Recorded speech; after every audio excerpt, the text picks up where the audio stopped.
What the hell are you doing here? So, let's see. Yes, of course. You came in today to talk about an affair you were having. Am I right? Wait a minute, don't say anything more, please. Wait, what? Mitch, darling, you know this doctor? Well, no, I don't. Thank you very much, Miss Patricia, for taking such good care of my husband here. My name is Harriet. I'm 35 years old and I work as a certified OBGYN.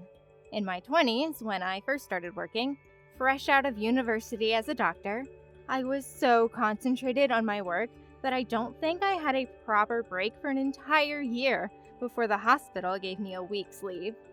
In a nutshell, I was working hard at my job. Part of me wanted to get married, but I didn't think I had time for that. And before I knew it, 5 years had passed, working and helping my patients with their issues. I eventually got to my 30s, and I started getting used to my job a little. I'd settled down a whole lot, and now that I have a lot more time on my hands, I've started to consider marriage more seriously. I tried attending marriage matchmaking parties, but perhaps it's because I'm a doctor that the only questions the guys at these parties ever asked me were about my annual income. It didn't take long for me to suspect that a bunch of these chowheaders were only interested in landing a woman that made a lot of money. So I deemed it a condemned slice of infidelity, and never considered that option again. The only other option were guys who fell completely silent the moment I tell them that I work as a doctor. It was as though that was nothing but a bullet that destroyed their vocal cords.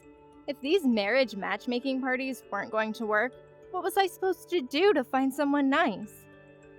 That's when I had a junior high school reunion for the first time in a while. And that's also where I met Mitch, my current husband. Back in the olden days, Mitch didn't really stand out in particular, but he always had a lot of people around him. He now worked for a very prestigious company, and the girls flocked to him. In their 30s themselves, it looked like I wasn't the only one who was in a hurry to get married. I finally had a chance to talk to Mitch during the second round of the party. After, we left the restaurant and headed into a bar. When we talked together, we found we shared the same hobbies, and we both never joked about our work. We both considered our work our deepest pride, and needless to say, it felt nice to talk with someone with the same level of passion for work. I could relate to him a lot in many aspects, and it's totally safe to say we hit it off, and then we started dating. 3 years later, we got married.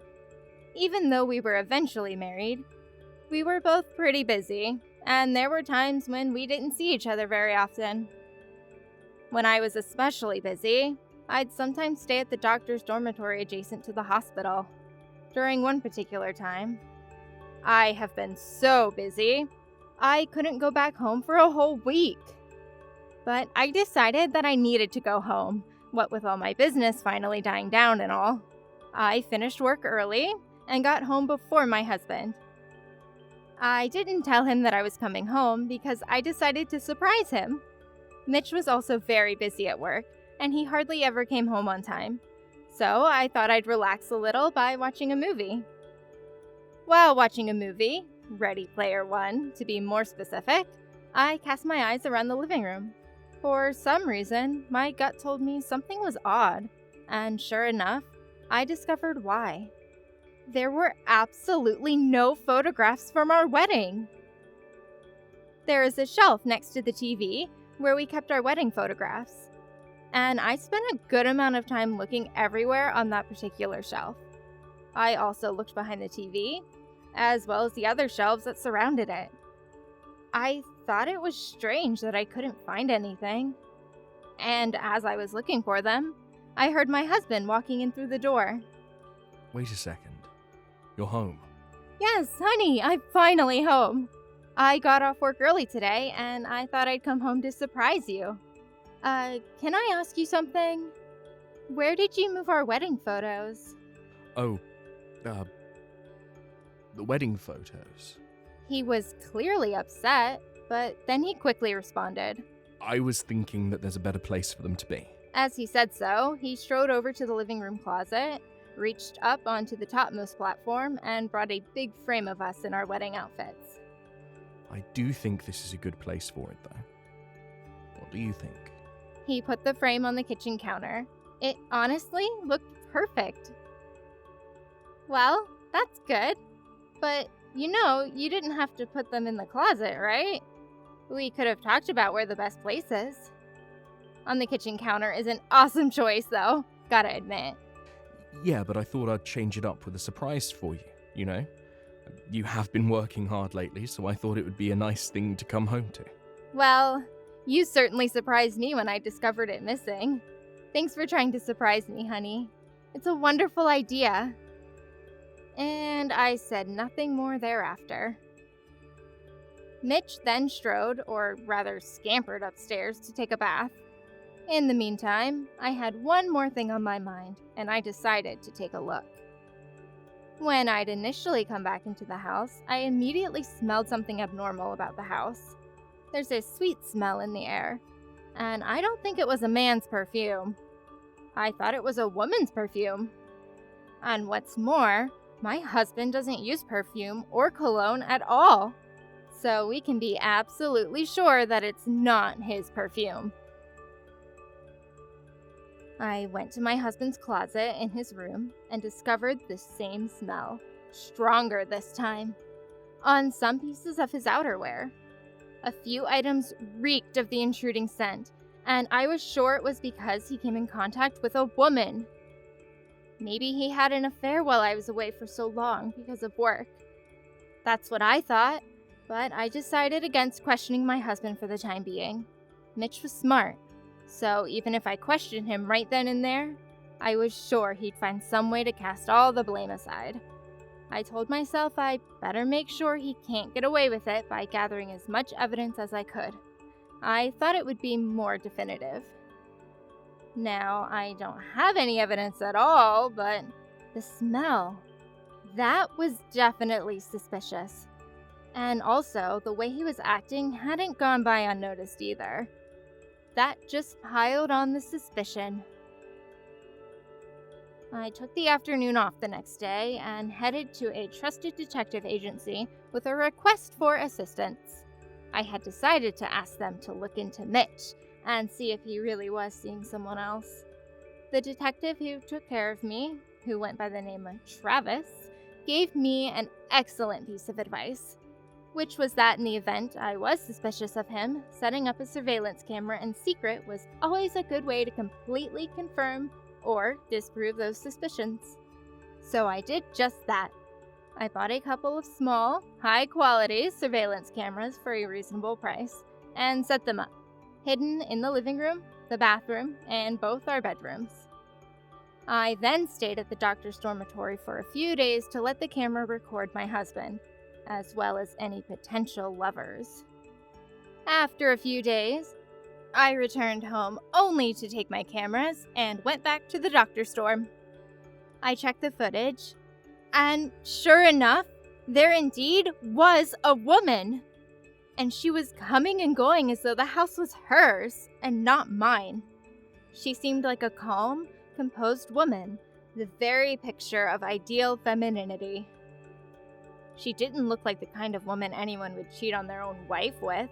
Like, she seemed innocent and wouldn't dare touch a man taken. But then again, this opportunity allowed me to learn again how to never judge a book by its cover.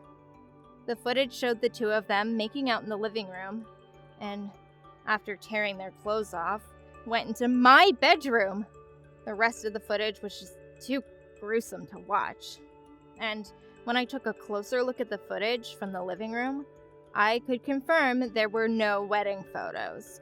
I'm sure Mitch was getting rid of all evidence of me, just to prepare for the bitch's arrival. I threw the camera to the floor in a passionate fury. I just couldn't keep my cool. I'm not the type of person who gets angry very easily. But in that instance, my willingness not to forgive these two traitors allowed my emotions to choose revenge unanimously. The only question was how. How was I going to get my revenge on my husband? My brain was flooded with so many thoughts and ideas, and I swear, that thinking session left my brain more burnt out than all my time studying to become an OBGYN combined. I was just ready to explode. Then, I got a call from the university hospital. The caller asked me to come and support them with their work the following week. Since I wasn't, and still aren't, a general practitioner, it was common for other establishments to come to get me for some assistance. I often negotiated with the director of these other medical institutions, and it wasn't often when I declined their request for my assistance. And I enjoyed this sort of lifestyle. Whenever I went to other places, I naturally got different patients, and I thought this opportunity to get experience with many more people was fun and fulfilling. The next week, I went to the university hospital, from which I got the request. I was examining patients, as usual, when someone totally unexpected came into my diagnosis room. I frankly couldn't contain my bewilderment. I was so surprised I let out a small yeep.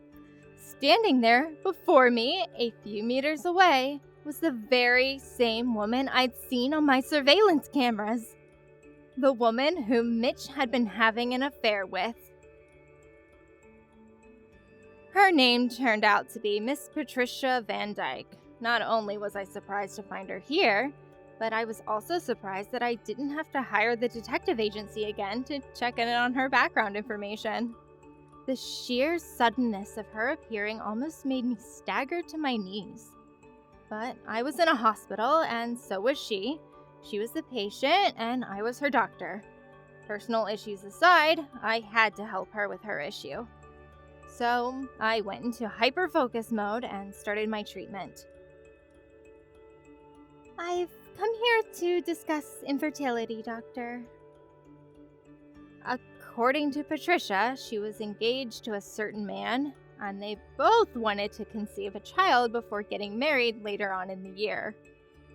She told me that she and her partner had started trying to have a baby over a year ago, to no avail.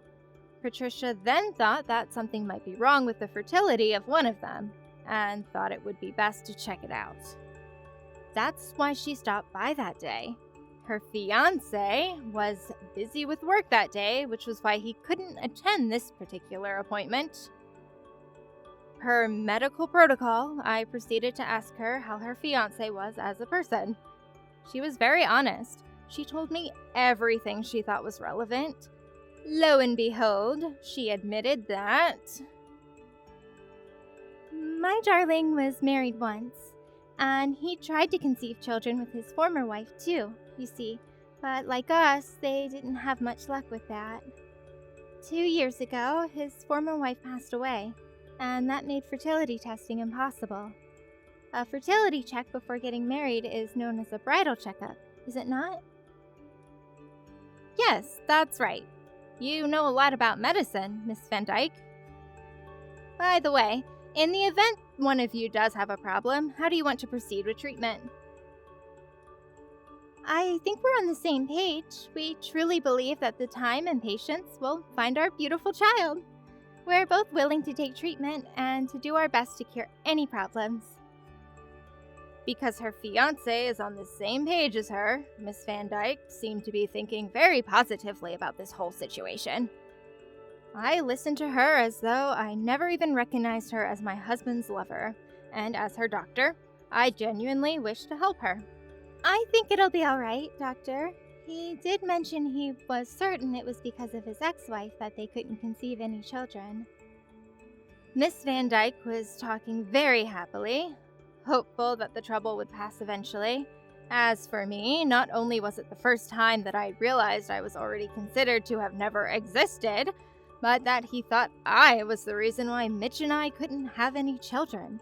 I was stunned more than saddened upon discovering this truth, to be honest. What surprised me was the endeavors to conceive a child had lasted for more than a year. That alone seemed to suggest the relationship had gone on longer than that amount of time. I just couldn't believe what I was realizing by this point. But like I told myself at the beginning of this, I was the doctor here, and she was the patient. Now was not the time to explode in all fury and malice. I professionally told her that she should be examined, and I made an appointment. Just to be sure, I advise that your significant other also have an examination with you. Do you think you can convince him to come in on the appointed day? I think so, but he does work for a large, prestigious company. I don't know his schedule will allow it, but I'll do what I can, Doctor. Okay, now she was actually bragging. Well, hate to break it to you, stupid, but this man who works for this prestigious company is none other than my own husband. Is what I almost said, but I held my tongue. Separate the professional from the private. Nowhere is more important than in a doctor's office. I'd been struggling with this for a long time. How to get my revenge on Mitch, and on this woman whom he was having an affair with. I finally found a juicy opportunity to let everything unfurl, and my head that was spinning, because I'd been so busy that day, calmed down quite a bit. I went to work at a different hospital on the day they came in for their fertility examinations, so I couldn't be in charge of them.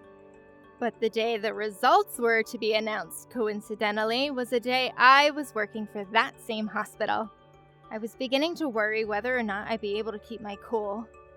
Now that I was a mere minutes away from catching him red-handed in 4K, my lust for vengeance was ready to burst, and I took a couple deep breaths to help calm my mind. After what seemed an eternity, the time to finally call for my husband and his lover had arrived. I explained the situation to the young nurse who was assigned to assist me in my work, and the sweetheart went out of the room with a smile as I called Miss Van Dyke's name. Mitch followed the woman inside my diagnosis room. Miss Van Dyke had an anxious look, perhaps concerned about the results of her examinations, but my husband's face, boy oh boy, it was glorious to see that his complexion was getting paler with every passing second. But why are you, oh shit. Mitch's expression was one of a child who was busted for breaking their mother's favorite mug, but it was too late. Wait, what? Mitch, darling, you know this doctor? He doesn't answer, trembling with panic. No wonder he's so surprised. He knew I usually worked at Blue Cross Hospital downtown, and that I also often went to various other institutions to support them with their clientele. But I didn't tell him I was going to be working there. I guess seeing me here was the last thing he expected. The woman whom he's having an affair with, Miss Van Dyke, is confused, and my husband was completely speechless. This atmosphere was the very definition of awkward, and after some time in this hell, I announced the truth. So, let's see. Yes, of course. You came in today to talk about an affair you were having, am I right? Excuse me? Please forgive me for never formally introducing myself. My name is Harriet Borden, and yes, I'm the wife of this gentleman here, standing behind you. Unfortunately, it seems I'm still alive in this world. I only recently learned of your existence, actually. I never thought my loyal husband would ever have an affair, let alone endeavor to conceive a child with another woman for more than a year. I was shocked to discover the truth, but I don't suppose you knew who I truly was, do you, Miss Van Dyke? An affair? I'm sorry, I don't think I can process this right. Can you explain it more clearly to me, darling? She looked at him as she said so. Mitch replied to me in a low, quiet voice. Hey, Harriet, don't do this, please. But why in the world did I have to stop? And the fun was just about to begin. Well, for now, I really don't care if my husband cheated on me or not.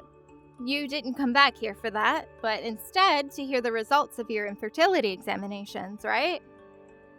Actually, Mitch and I couldn't have children either, and we've also been meeting to get some testing done.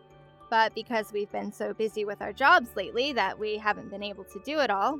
But I thought that if I was the cause of the problem, I thought it would be better to get checked out as soon as possible, and should the need arise, start treatment. According to my results, and yours as well, from what I can tell, there's nothing wrong with you nor me. Wait, hold on. Nothing wrong with neither you nor me? Do you mean that he's the source of our problems with conceiving children? From the beginning of my marriage with Mitch, I'd wanted children. I told my husband what I thought about the matter, and he agreed with me, of course. We went on trying to get me pregnant, but we just couldn't get lucky. And what with being an OBGYN and all, I knew that I had to take a test. I knew that it was better to get treatment as soon as possible, so I thought I'd get it checked out before I asked Mitch for some examinations. My results conclusively showed I didn't have any problems. And with this particular case, I saw his results when he came in for the examination. Everything satisfied me greatly. Mitch's infertility was the reason why we couldn't conceive a child. Remind me, he is your fiancé, is he? Yes, he is. Well, your fiancé has been diagnosed with azoospermia, which is a man's ejaculation contains no measurable sperm. No way. If you'd like to be treated, I'd be happy to negotiate. What would you like to do? Statistically, this gentleman's chances of getting either of us pregnant is darn near zero, I'm afraid. In other words, without immediate treatment, I don't believe it's possible to conceive any children. I started working the ideal doctor, as if nothing had happened, and that the affair had been forgotten altogether. I just told them the results, matter-of-factly. We will think about it, Doctor. I'm sorry. That being said, neither of them seemed to want to talk about this. Instead, wanted to talk about something else. They just sat in the examining chairs for a long time, looking as though they wanted to say something, but neither of them ever did.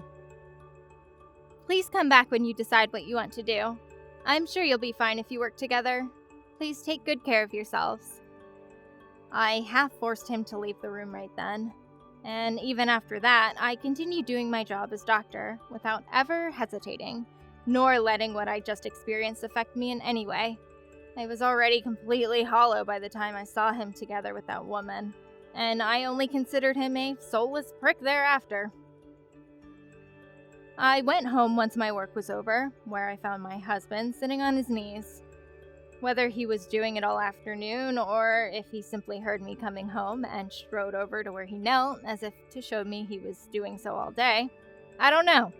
But I wondered what he was hoping to change by simply kneeling in apology. I'm so sorry about this, but you don't understand. I think I understand everything. What do you suggest you do about it? Make up excuses? Watch yourself, buddy. He looked as though he was about to start making excuses, so I quickly interrupted him before he even had a chance. With that, I put him directly on the spot and psychologically pushed him into a corner.